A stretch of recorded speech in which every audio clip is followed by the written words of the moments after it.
What's up, everybody? Welcome to Moxie Bets, presented by Caesar Sportsbook. I'm Katie Mox. Today, we're talking NFC South with the one, the only Martin Weiss of the Extra Points Podcast Network and Fox Sports Radio. Martin, thanks for joining us today. How you doing? Oh, Moxie, my pleasure. Thanks for having me. You know it's all love.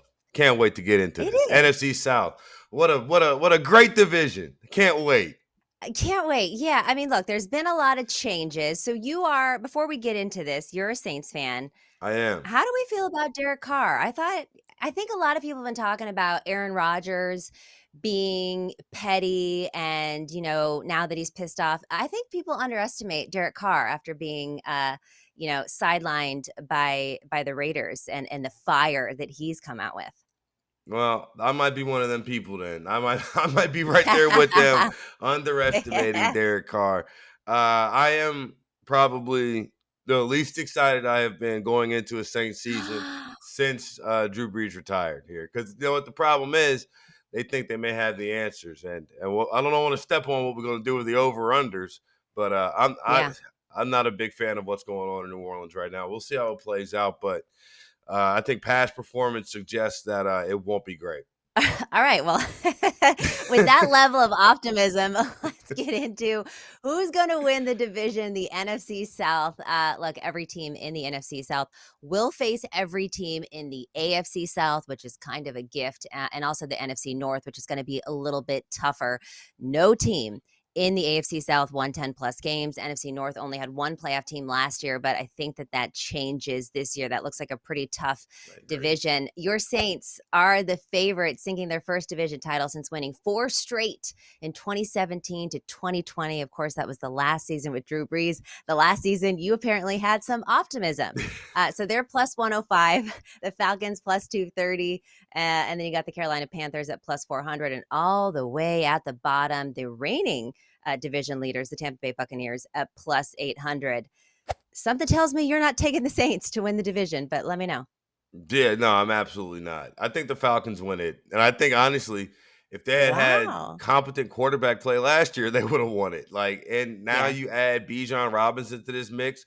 Katie, the Falcons last year averaged 4.9 yards a carry. 4.9 yards a carry. And then they drafted the best running back in the draft just now with Bijan Robinson. All they have to do is run the ball, and they should get first downs every 2 times, every 2 plays, right? That top 5 offensive line. So I think, honestly, Desmond Ridder / Taylor Heineke, whichever one you choose, will be an improvement over Marcus Mariota. And he's not going to have to do a crazy amount. You watched Quarterback, right? Produced by Omaha, Netflix, all of that. You saw Marcus Mariota get benched, right? He got benched in the same season. He had a game in which he completed 14 for 14 passes, right? It's going to be paint by numbers for the Falcons offense.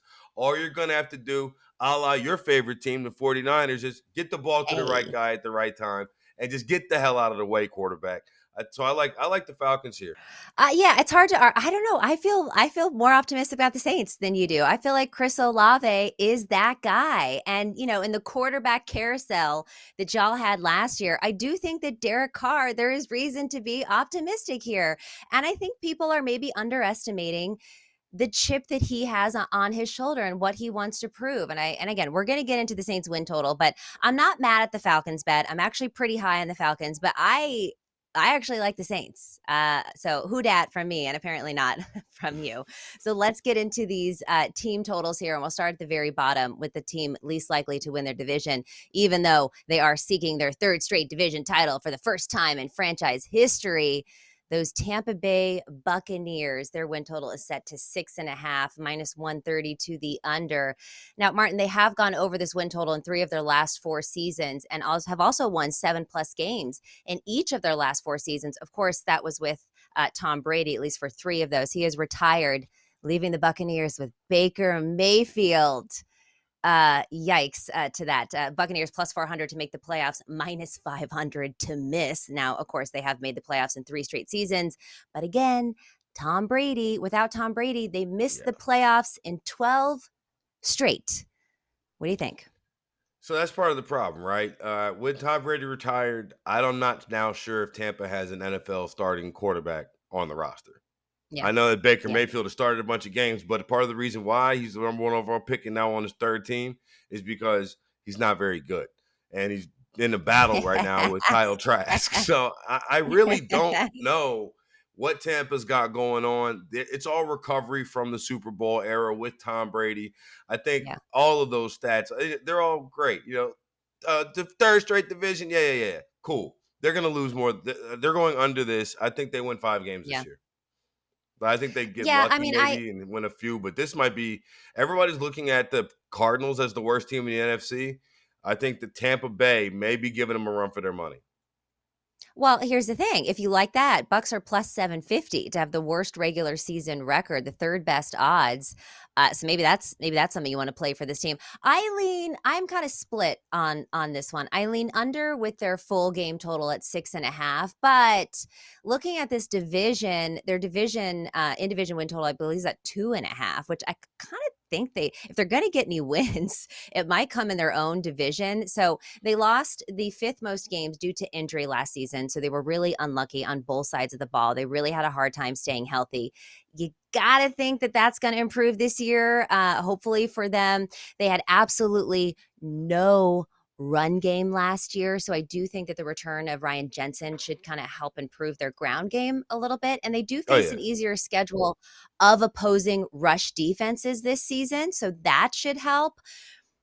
But again, even though they had a losing record, they did win the NFC South last year, which means they have a pretty tough schedule. They got to see the Bills, the 49ers, the Eagles, a lot of teams that rank in the top 5 for Super Bowl odds. So that's going to be hard for them. But I think in their division, they could, if they're going to win 3 of their 5 games, it's likely going to come in the division. So I kind of like it's at even money right now for over 2.5 wins in division. So I like that, but I agree with you under on the full game there.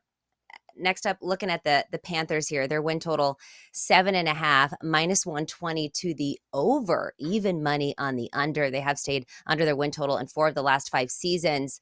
They haven't won 8+ games since 2017. Martin, they're plus 175 to make the playoffs, minus 210 to miss. They have missed in 5 straight seasons. What do you think of this Panther squad? A lot of people are high on them. Well, it's weird because they had the number 1 overall pick, but they still competed in the division because if they had, speaking of Baker Mayfield, if he had been capable in the first 5 games of the season, Matt Rule might still be coaching, right? Like instead of being in Yeah. Lincoln, Nebraska. So that's that. This team was not the worst team in football last year, but got the number 1 overall pick. So for me, it's a mix of Right. did they give out too much? It's losing Christian McCaffrey, losing DJ Moore, adding Yeah. Bryce Young. Like, how does that math problem play out? I The think math it ain't plays mathin'. well, I think it plays out to about 8 wins, honestly. Because defensively, Really? Katie, Brian Burns is a Okay. stud. If JC Horn can stay healthy, defensively, this Yeah. team is going to be good. So I really think that. I think that's one thing that we have to be concerned about is defensively, this is going to be a team that was, and then also, okay, down the stretch last year, they trade Christian McCaffrey and then rush for 300 yards on Detroit, a team that could have made the Right. playoffs last year, right? They're going to Mm. be able to run Mhm. the ball. The question is this: can they keep Bryce Young, who is a very small and slight man, can they keep him healthy? That's going to be the key. If they can keep him Yeah. healthy, he's not going to come in here and start throwing a bunch of interceptions, turning the ball over. He is an upgrade over everyone they had at quarterback last year. If he can stay upright, the Panthers will be more Yeah. viable than they were last year with Baker Mayfield, Sam Darnold, and PJ Walker. All three of whom probably are backups in this league, right? Bryce Right. Young, I don't think that's the case. He's just small. Can they run the ball? Add Miles Sanders. I like that. But Yeah. I have it on good authority that there was an offensive line meeting after the preseason game in Carolina. Okay. And the offensive line was like, yo, we've got to figure this out. It was the preseason, all this, but Yeah. we can't let this little man get hit like that. So we'll see if they can get that together. Frank Reich's team starts slow, but they Yes. normally finish the year on a high Mm. end. So I think that you might see like a 1-3, 2-4 start. Then they run off 4 in a row. And then all of a sudden you're sitting there with your under 8 wins ticket in week 13, like, wait a minute, how do they already have 6? You know, Right. so do I think it'll be great? No, but I think 8's in play. Yeah, I'm torn on this one. When I was looking at their like strength of schedule, and I was looking at what like Sharp Football Analysis, Warren Sharp's site, he said that they do have the 4th easiest schedule and the 3rd largest improvement from last season. And you kind of hit on a lot of those things. They don't have a single game against a top 5 team in the Super Bowl odds. So that's obviously working to their advantage. They have 5 games against bottom 5 teams. But like you said, like Frank Reich really does start slow, even though I think he's on a revenge tour. Again, we talked about Derek Carr. Everybody talks about Aaron Rodgers. This guy got let go for Jeff Saturday. Okay. If anybody is on a revenge tour that wants to show that they can come out and win, it's got to be Frank Reich. But another thing that I think is interesting is that they have so many coaches. They have 19 coaches. It's the largest coaching staff in the league. So you got to think you have the most coaches, you have the most support, you've done really well. I lean over for this one with you, but they've got some tough teams out the gate, right? You got the Saints, who I feel better about than you do, the Seahawks, the Vikings, the Lions, and we do know that Frank Reich starts slow. So maybe this is one where you see how the first couple games play out, and you can maybe get better numbers as the season goes on. Because like you said, Sure. maybe they'll end the season a little bit better. And I think, again, if All right. Bryce Young stays healthy, this game's going to get easier for him, right? Like, and it didn't Yes. look terribly Yeah. hard in the preseason. Obviously, preseason is not real in the way that you think it is, but you know what I mean? The game's going to get easier for him. We saw him dominate in college. So he'll be all right. All right. Looking at the Atlanta Falcons, their line set to 8.5, minus 145 to the over. They've won 7 games or less in 5 straight seasons. Is this a 9-win team? I think so. I think so, Yeah. because the thing is, the Saints are losing. They lost David Onyemata. They lost a lot of guys up front. Tampa lost a lot of guys up front. The Falcons are going to be able to run the ball. I know it's all cool and in vogue to be like, running backs don't matter, don't pay your running back, so on and so forth. Yeah, but I mean, this is what it is. A great running game gives your team a higher floor, right? A great quarterback gives your team a higher ceiling. But as you know, Miss 49ers, if you can run the ball, you can run through Yeah. the NFC. All right. If you can Yeah. run the ball, you can win a minimum 5-6 games just because you ran the ball well. That's what the Falcons are going to be able to do this year. And so that's what I'm expecting out of them. Again, if Desmond Ridder and Taylor Heineke, whichever one, I think it'll probably be Desmond Ridder, but we've seen Taylor Heineke's one of those guys like Jacoby Brissett. If you sign him as your backup, eventually he's going to find the field somehow, right? So it's just what it is. Nick Foles, there's a couple guys out there in the league. If you sign him as your backup, good luck starting quarterback. Take out an insurance policy because you'll be sitting on the bench for at least 4 games. Mike White, another one. We're going to see him on the field. So I think so. Depending on Desmond Ridder or Taylor Heineke, both of them upgrade over Mariota. And then also, if they can run the ball with this level of efficiency, it's going to open up so much more in the passing game. And also, again, Desmond Ritter's not slow; he can wiggle. So I like the Falcons, man. Their key is going to have to be holding teams under 24 points, like 24, 25 points, because they're not going to be able to score the 30 on the other side to win consistently. I agree with you, and I'm pretty high on the Falcons too. I mean, I do like the Saints to win the division, but look, they went 7-10 last year. They had the second fewest passing yards in the NFL, and you kind of already hit on this a little bit. But they did restock their offense, particularly their O-line. They got a potential, offensive rookie of the year in drafting Bijan Robinson and Tyler Heineke. Everyone loved him in Washington, and like you said, he is a very reliable option if Ridder does start to struggle. And the defense was also a little bit of an issue last season. That front seven generated the second fewest sacks in the league. They gave up the 8th most passing yards and the 10th most yards on the ground, but they really took care of that in free agency. Unfortunately, they took one of your guys from the Saints, along with like what Bud Dupree, Zach Harrison from the draft. So I think that their secondary and their front seven are going to improve. The defense is going to be great. They're going to, like you said, run the ball, run the ball, run the ball. So I agree with you. I'm going to take this over. All right, finally, the odds for your New Orleans Saints that you are not high on this year. It is pretty high. 9.5. Both the over and the under are at -110. Saints to the over are 4-1-1 to their last 6 seasons, but they haven't won 10 plus games since Drew Brees retired, aka the last time you had faith in this team. Saints are -180 to make the playoffs, +150 to miss. They haven't made the playoffs since Drew Brees retired, although it's not like that was that long ago. Are you at least going over on the Saints here, or do you think they're under? Hell no, no. Because here's the thing. This is the thing. The Saints of all those numbers you just read off. Yeah. Drew Brees works for like NBC now, and Sean Yeah. Payton, after taking a year off sitting on Colin Cowherd's couch, is now in Denver. That's over. It's done. It doesn't exist anymore. Like, I know that, like, historically, yeah, that's what happened last year, but it doesn't matter. Like, because now this is what we really need to look at, right? Okay. It all comes down to your head coach quarterback combination, right? That's what we're talking about the whole time. And all of these teams, all of these different teams in the South, can their new coach or their new quarterback, can they get it together? Well, you know how many times Derek Carr's had double-digit wins in a season? Twice.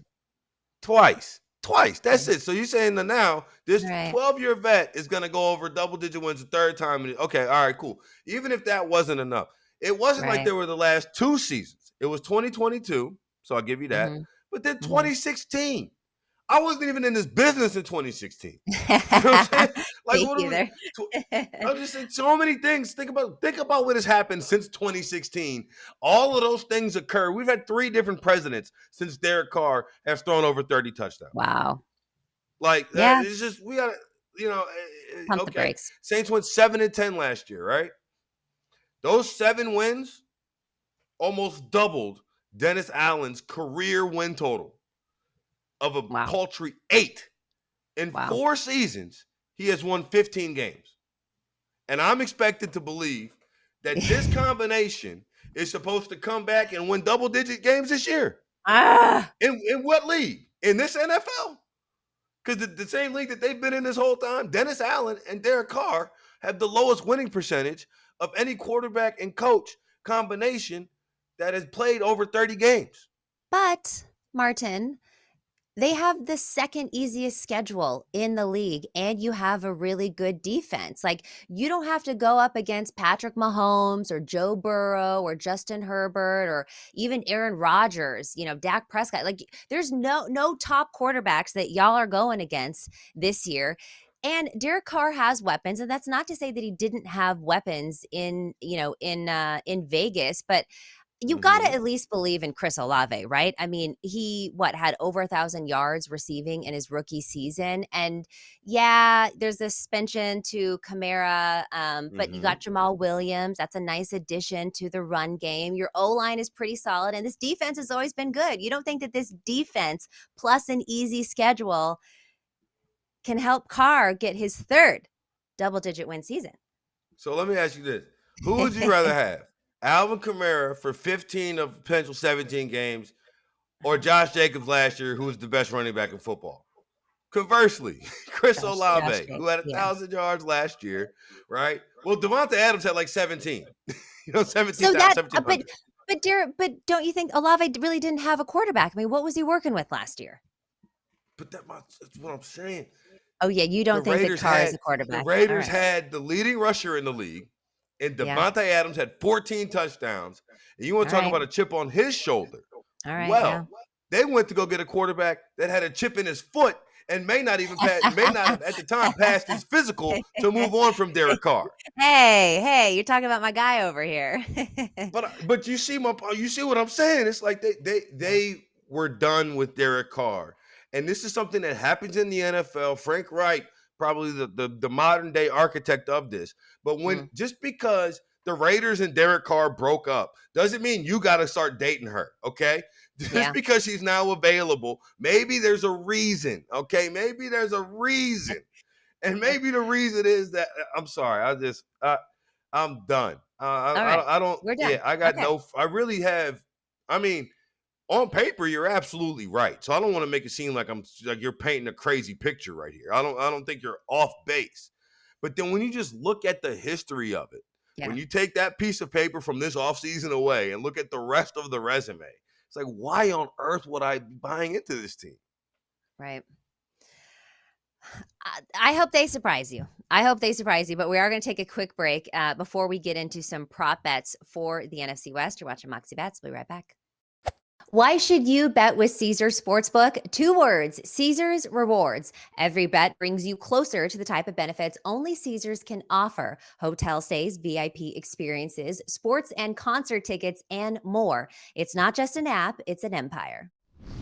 All right, welcome back to Moxie Bets, presented by Caesars Sportsbook. We're here with Martin Weiss from the Extra Points podcast and Fox Sports Radio, talking NFC South. He's very passionate about his Saints, although not the direction that we would want him to be in. But I hope that they surprise you. So let's look at some prop bets for the division, starting out with Bryce Young, his passing touchdowns. The over-under is set to 22.5 with the under juiced to -145. I truly don't like betting on a rookie quarterback props because you don't know what's going to happen here. What do you think? Well, I would take the under. I'd lean under. Yeah. I know it's heavily juiced, and that's no fun. But part of the reason why it's heavily juiced is because Vegas is telling you that they think this is more likely to happen, right? Yeah. And then when you look at this, if you just look at quarterbacks, rookie quarterbacks, right? The only ones with over 22.5 touchdowns in their first season. It's Justin Herbert, Baker Mayfield, Russell Wilson, Peyton Manning, Daniel Jones, Dak, and Andrew Luck, right? Dak and Russell Wilson weren't expected to play, right? Those guys were 3rd, 4th round picks who ended up coming into a roster that already had established quarterbacks, or in Russell Wilson's case, they had signed Hasselbeck in to come be the guy, right? Baker Mayfield, Justin Herbert's a stud. You got Baker in there, Peyton Manning, stud, and then Daniel Jones. So I'm thinking probably not that Bryce Young will throw over 23 touchdowns. But I do think he'll be good. Okay. Yeah, I agree with you. I lean under on this too. You don't know. I mean, I do think that he's going to play, obviously, a bulk of the season. But yeah, I lean under on this one too. Looking at someone like Kyle Pitts, you're high on the Falcons this year. His receiving touchdown prop line 4.5, -140 to the under. You know, what's interesting about him is that in his rookie season, he became, I think, just the 2nd rookie tight end to ever go over 1,000 receiving yards. But of course, that was with Matt Ryan. But interestingly enough, he only had 1 touchdown that year. He had 2 touchdowns last year with Mariota and Ritter. This is a big jump to 4.5. Do you think he gets it? See, now, I would say it is a big jump, but the bigger thing is he going to be able to play? Because he only played 10 games last year. I think if you had 10, if you played 17 games last year, we're probably looking at a 6, 7 touchdown season out of Kyle Pitts. Yeah. So I think that's where it really boils down to. Especially, I know I've been crying and screaming at the top of my lungs about how good they can run the ball. Well, you know, the opposite of running the ball is like all those linebackers, safeties are come crashing down. I expect that Kyle Pitts will be open over the top. And again, in this paint by numbers offense, I imagine it to be, the tight end's your quarterback's best friend. I'm going over on Kyle Pitts here, and I'm hoping he stays healthy. Yeah, you know, to your point too, Martin, I agree, because in those 10 games, he had 34% target rate, which is actually, I think, number 1 in all of the tight ends, even more than Travis Kelce, which is wild. But he only had 5 red zone targets. So like you said, big body, run the ball, then you put your big body in the red zone and get a touchdown. So I like this over too. And plus, we're getting good value here at +110.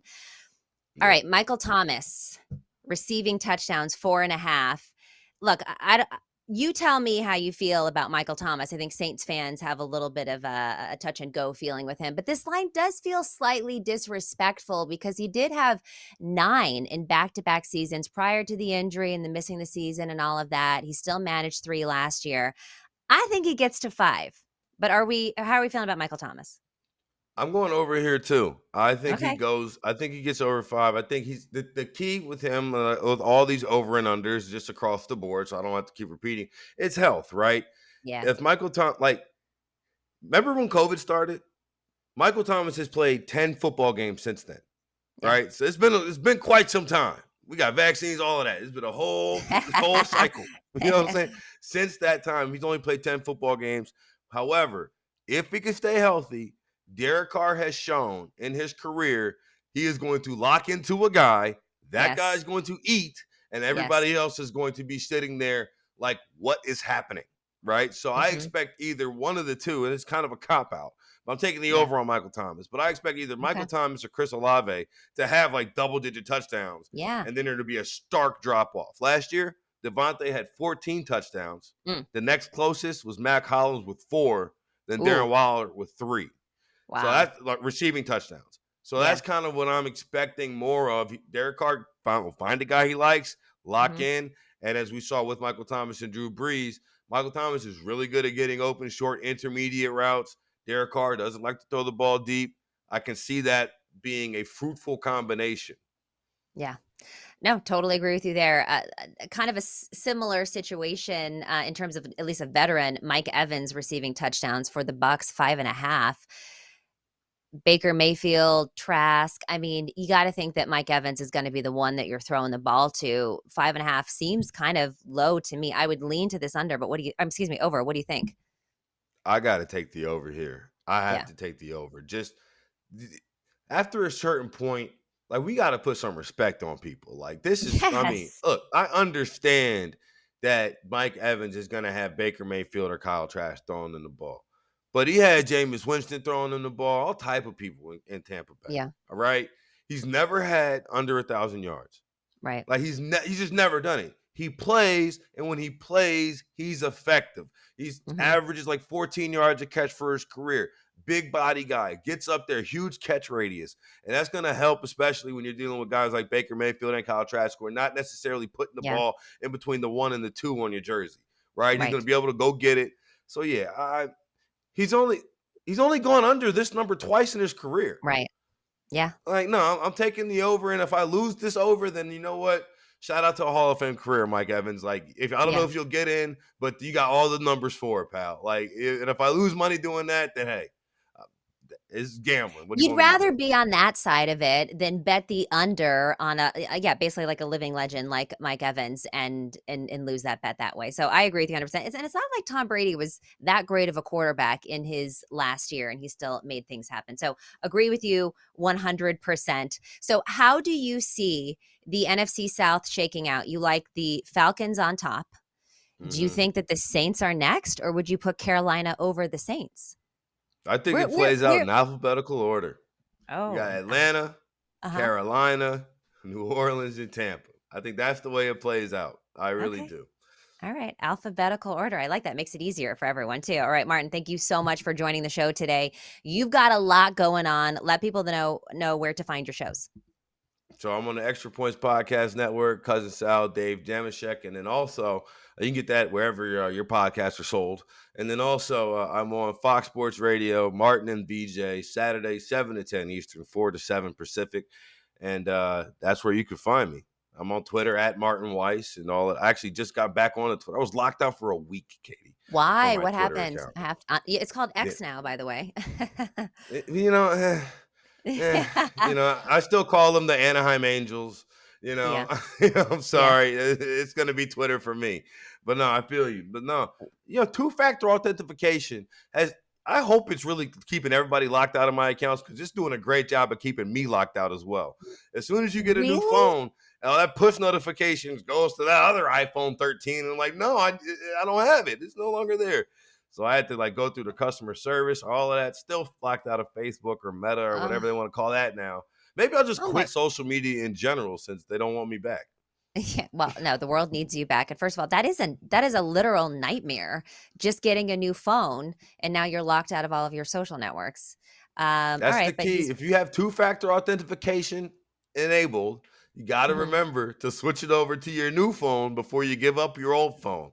Otherwise, you're going to be sending them pictures of your driver's license to a lot of different places to make sure you're really you. That is, good tip, because I would have known that, and then I would have been, SOL on that too. But Martin Weiss, we're glad that you're back on X, Twitter, whatever it is. Hopefully you get back on Meta soon. Thank you for joining us today. This has been Moxie Bets presented by Caesar Sportsbook. Don't forget to follow us on social at Moxie Bets, and we'll see you next time.